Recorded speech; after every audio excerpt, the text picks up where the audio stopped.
चातुर्वर्ण्यं मया सृष्टं गुणकर्मविभागशः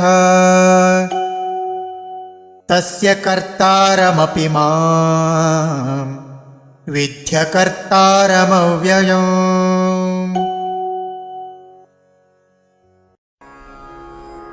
चातुर्वर्ण्यं मया सृष्टं गुणकर्मविभागशः तस्य कर्तारम् अपि मां विद्धि अकर्तारम् अव्ययम्। चातुर्वर्ण्यं मया सृष्टं चातुर्वर्ण्यं मया सृष्टं गुणकर्मविभागशः गुणकर्मविभागशः तस्य कर्तारमपि मां विद्यकर्तारमव्ययम्।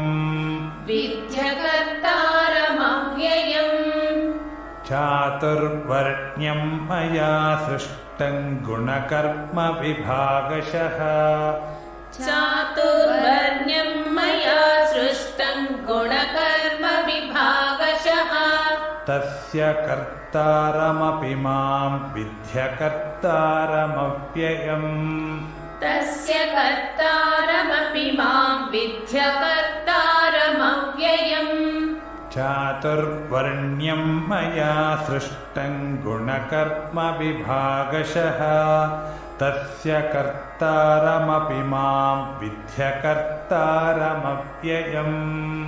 चातुर्वर्ण्यं मया